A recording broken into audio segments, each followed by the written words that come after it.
Fala galera, tudo bem com vocês? Gravando aqui uma videoaula para auxiliar vocês no estudo da nossa matéria. Na nossa última aula, a gente falou bastante sobre a questão dos Estados Unidos no século XIX e nós vamos falar agora sobre a principal consequência da situação dos Estados Unidos no século XIX, que foi a, a Guerra de Secessão. Tá? Para isso, eu vou abrir aqui para vocês uma apresentação em PowerPoint para a gente poder entender melhor todo esse processo. A primeira coisa que vocês precisam entender, na verdade, lembrar, é que as características dos estados do sul dos Estados Unidos eram diferentes das características dos estados do norte dos Estados Unidos. Os estados do norte dos Estados Unidos eram aqueles estados que tiveram como organização, desde o período colonial, uma liberdade em relação à metrópole, e com isso se desenvolveram sozinhas, baseadas no comércio e posteriormente, principalmente depois da independência, com investimento na industrialização. Enquanto os estados do sul, eles eram aqueles estados baseados na agricultura, no sistema de plantation, consequentemente na utilização do trabalho escravo. E depois da independência, essa diferença ela continua, e essa diferença vai chegar num ponto em que ela vai ficar extremamente acirrada. Né? Na verdade, não dava mais para conviver no mesmo país uma situação daquela forma. E essa situação ela vai ficar ainda mais complicada quando, em 1861, foi eleito para presidente dos Estados Unidos Abraham Lincoln. Abraham Lincoln ele vai ser eleito com uma plataforma de governo semelhante aos interesses dos estados do norte. E que interesses eram esses? Os estados do norte eles queriam aumentar os impostos alfandegários para que os produtos que viessem de fora dos Estados Unidos ficassem mais caros dentro dos Estados Unidos. Consequentemente, os produtos internos, os produtos feitos nos Estados Unidos, ficariam mais baratos e a intenção, e provavelmente venderiam mais. Em contrapartida, os Estados do Sul defendiam uma política que a gente chama de política livre-cambista. O que é uma política livre-cambista? De não intervenção do Estado na economia. Nesse sentido, o que acontece? Os Estados do Sul queriam que os impostos alfandegários ficassem baixos. Por quê? Porque eles precisavam comprar esses produtos de fora para atender às suas necessidades. Então, essas duas visões eram incompatíveis. E essa incompatibilidade aumentava ainda mais porque os estados do norte, né, bem ligados ao desenvolvimento capitalista, defendiam o fim da escravidão, enquanto os estados do sul queriam manter a escravidão. Os estados do norte querem acabar com a escravidão porque eles estão defendendo os direitos humanos. Não. É tudo uma visão econômica do processo. Ter escravidão atrapalha o desenvolvimento econômico porque escravo não consome. Bom, assim que o Abraham Lincoln ele é eleito, os estados do sul ficam extremamente incomodados. Nesse momento, nós temos 20 estados organizados nos chamados Estados Unidos. E os estados do norte eram formados por 11 estados e os estados do sul formados por 9 estados. Esses estados do sul, então, eles vão se proclamar separados dos Estados Unidos. Tá? Então, o que acontece? O Abraham Lincoln até muda o discurso dele no meio do caminho, ele disse que se fosse para manter a União, ele até podia repensar a questão da escravidão. Mas não adiantou. Os estados do Sul eles acabam se declarando, né, separados e formariam um novo país, os Estados Confederados da América.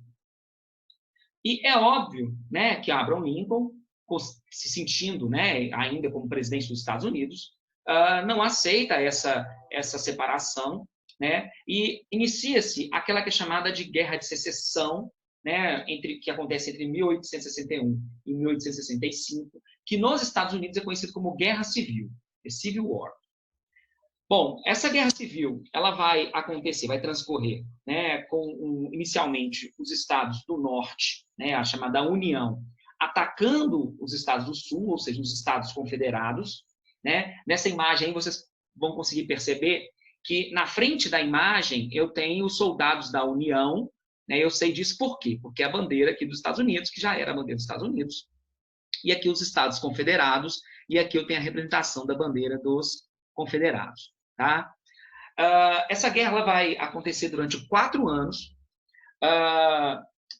Inicialmente, os Estados do Norte, né, a União, ataca os Confederados, porque eles queriam trazer de volta esses Estados Confederados para a União. E, querendo ou não, há um certo equilíbrio, e aí até algumas vitórias dos Confederados contra os Estados da União. Só que os Estados da União, eles eram melhores e maiores do ponto de vista militar, do ponto de vista industrial e do ponto de vista naval. Então, no decorrer do tempo, esses estados da União, eles vão conseguir, ou melhor dizendo, a União vai conseguir melhor o desenvolvimento da guerra e, com isso, acabam vencendo, né, os confederados, que serão, então, em 1865, reincorporados à União. Durante a guerra, durante o conflito, nós teremos alguns eventos importantes. Tá?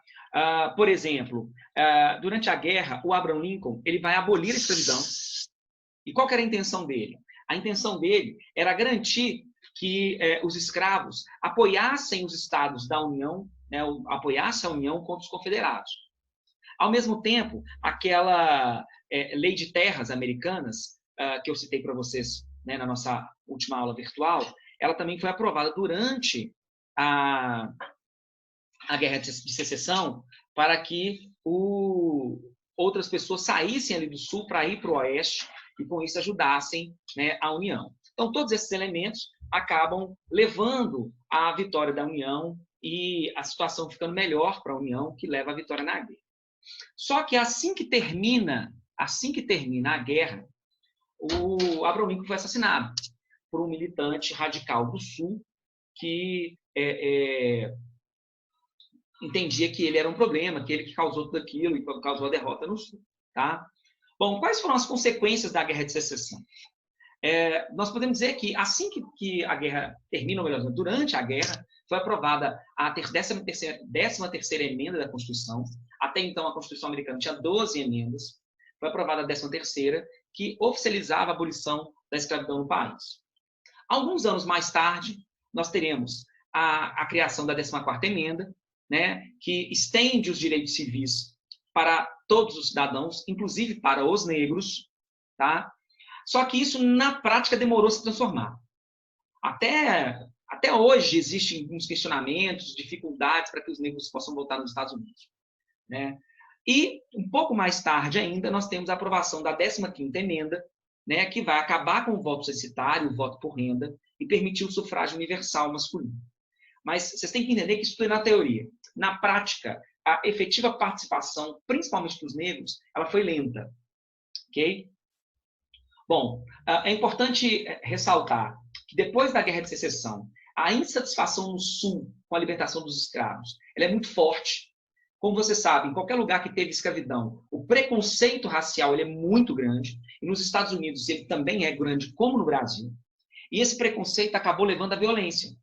Então, surge ainda no final do século XIX uma série de organizações de supremacistas brancos, né, organizações segregacionistas, que defendiam a eliminação dos negros, que vai perseguir os negros e outras minorias, como, por exemplo, os judeus. Surgem, por exemplo, os Cavaleiros da Camélia Branca, e a mais famosa delas, a Ku Klux Klan, famosa KKK, né, que apesar de proibida nos Estados Unidos hoje, até hoje a gente ouve falar desse grupo. Tá? Essa situação, né, das perseguições, né, da supremacista, foi algo que marcou a história dos Estados Unidos durante muito tempo e marca até hoje. Essa ideia de supremacia branca ela é muito forte em alguns setores, na chamada, entre aspas, família tradicional americana. Tá? Outro ponto importante nós ressaltarmos aqui também é que após a Guerra de Secessão, há caminho aberto, em função das medidas que são implantadas, há caminho aberto para o desenvolvimento da burguesia industrial, né, que estava ali no norte, e com isso é possível que os Estados Unidos se desenvolvam, avançam no seu desenvolvimento e, inclusive, começam a colocar esse desenvolvimento, estender esse desenvolvimento para outras regiões para além dos Estados Unidos, como, por exemplo, a América Central e também para a região do Pacífico. Né? Nós podemos, assim, dizer, então, que a Guerra de Secessão vai ser o conflito que efetivamente coloca os Estados Unidos nesse hall dos países industrializados e que tinham tudo para avançar. Beleza, galera? Com isso, a gente vai encerrando essa videoaula. Espero que vocês tenham gostado e espero também que esse material que eu vou enviar para vocês, ele possa auxiliá-los para estudar. Tá? Assistam essa videoaula para a gente poder fazer nossa aula virtual amanhã e discuti-la posteriormente. Ok? Abraço a todos vocês.